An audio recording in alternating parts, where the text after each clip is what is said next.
dia de falar de saúde por aqui, saúde, bem-estar, comportamento. Para essa conversa, nós temos hoje a doutora Patrícia Terrível, pediatra neonatologista, que integra o Departamento Científico de Aleitamento Materno da Sociedade de Pediatria de São Paulo. Doutora Patrícia Terrível, seja bem-vinda ao programa Gente que Fala. Tudo bem? Obrigada, bom dia para todo mundo. Obrigada pelo convite. É um prazer estar aqui com vocês falando um pouquinho. Ser diferente, praticamente todos os dias estamos abrindo o programa falando da situação da Covid, a situação do contágio pelo novo coronavírus. Pela primeira vez em 4 meses, o Brasil registrou transmissão de coronavírus sob controle, de acordo com cálculos do Imperial College. E para a semana que começou nesse último domingo, a taxa de contágio foi calculada em 0,98, o que indica uma transmissão menor de uma pessoa para outra. A nova situação ainda não significa, porém, um controle estabilizado da transmissão. A reaceleração do contágio pode aparecer como decorrência do maior otimismo em relação à epidemia, do aumento na mobilidade das pessoas e também, especialmente, da volta às aulas em algumas localidades. Minha gente, olha, os cálculos do Imperial College mostram a taxa de transmissão abaixo de 1, como eu destaquei aqui, 0,98, isso após 16 semanas seguidas acima desse patamar. O que representa isso? Que de cada 100 pessoas contaminadas pelo novo coronavírus, essas 100 contagiam 98, que contagiam 96, que contagiam 94, e isso vai desacelerando a transmissão da doença. A avaliação a partir da sua especialidade sobre esses novos dados.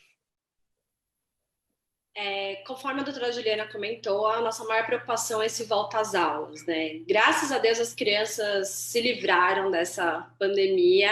Nós temos raríssimos casos de criança que tiveram coronavírus e a maioria que tiveram são assintomáticas ou passaram somente como um resfriado, uma coisa leve. Mas o nosso medo é que elas são transmissoras.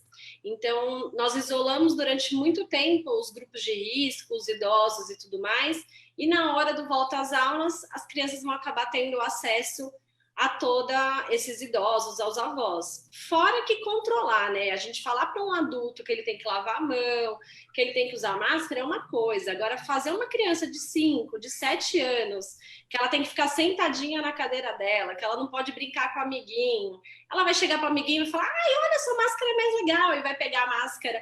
Então, controlar as crianças num ambiente, por mais que as escolas estejam se preparando, é uma situação bem difícil, é uma coisa que preocupa.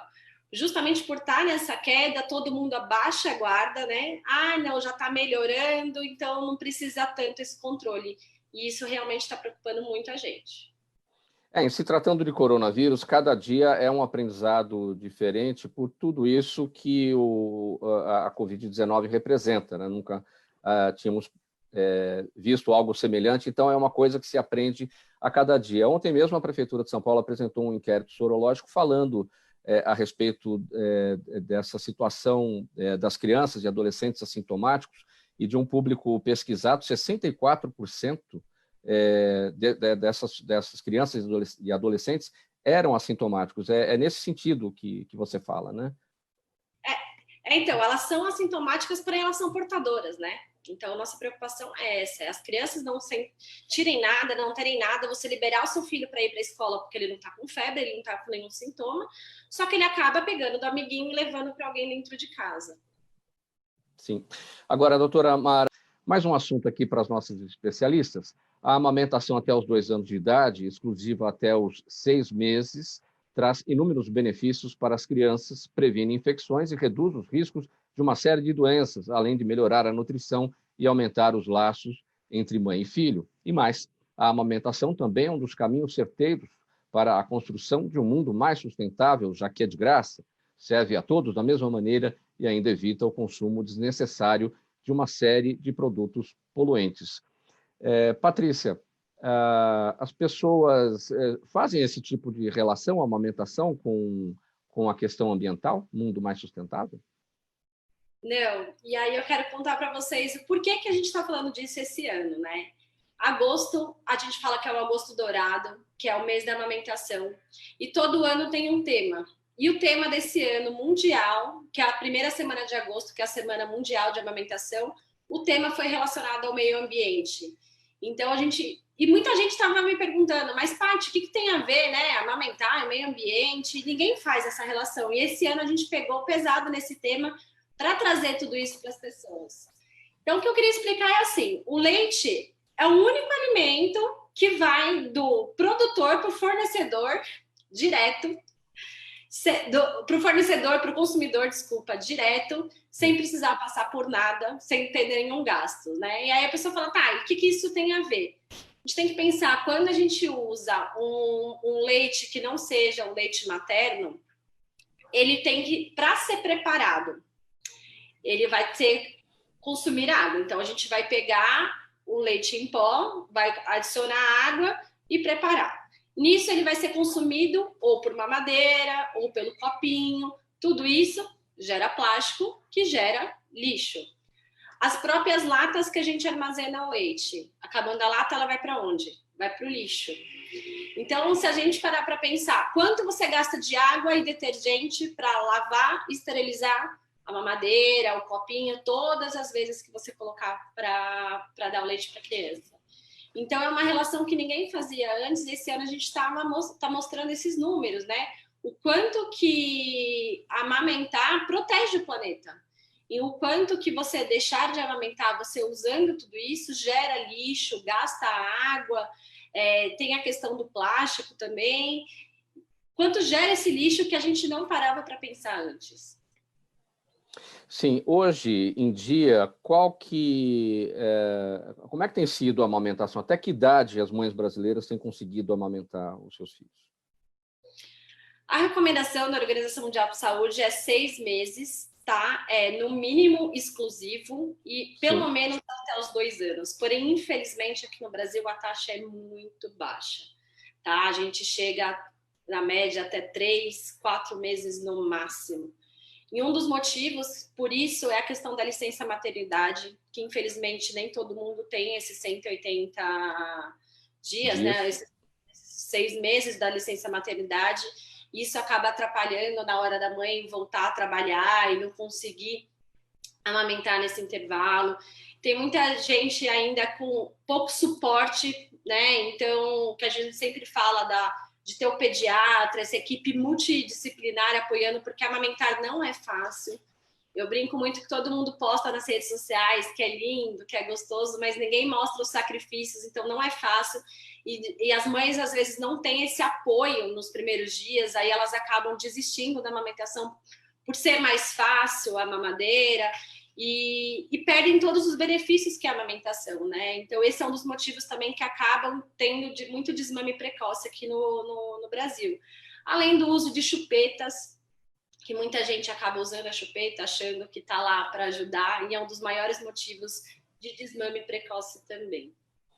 E soma-se ao estudo que você salientou, doutora Patrícia, a desinformação, muita mãe achando que o leite não é o suficiente, diz que o filho está com fome, porque o leite não sustenta, né? Também tem esse ponto, né?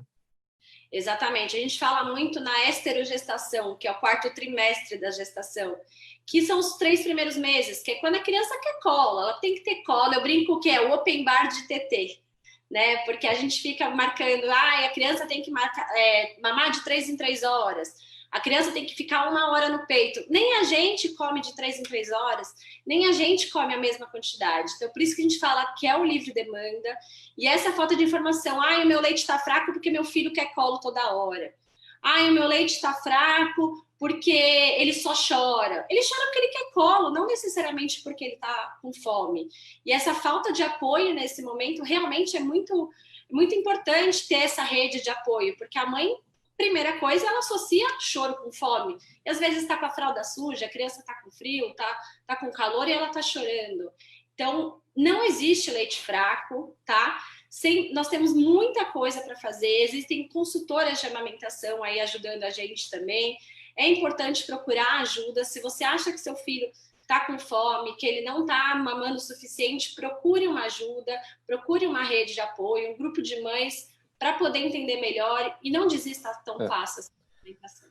Voltando naquele ponto inicial, doutora Patrícia, da relação entre amamentação e sustentabilidade, meio ambiente, tudo, em relação aos materiais usados nos utensílios voltados para os bebês. A gente sabe que o bisfenol é um componente do plástico que foi proibido. O que mais está na ordem do dia aí de perigo e que é necessário proibir? Na verdade, a parte de proibir de contaminação, a gente está mais tranquilo em relação a isso, né? Antigamente, quando tinha a questão do bisfenol, era muito, contaminava o leite, né? Contaminava a água e isso tinha repercussões para as crianças. Em relação a isso, não temos problema de contaminação, é mais a geração do lixo mesmo, a geração da lata, a geração do plástico, que ele demora, né? Quanto tempo demora um plástico para deteriorizar no meio ambiente? Então, essa é a nossa preocupação também, a embalagem que vai na lata, tudo mais. Olha, pessoal, na esteira desse tema, vamos aqui falar de uma outra questão. Doutora Patrícia, sim, doutora Patrícia, seu encerramento, sua finalização? O encerramento é o que está na minha camiseta, amamentar vale ouro, então não desistam fácil, procurem um suporte, procurem uma rede de apoio e amamente.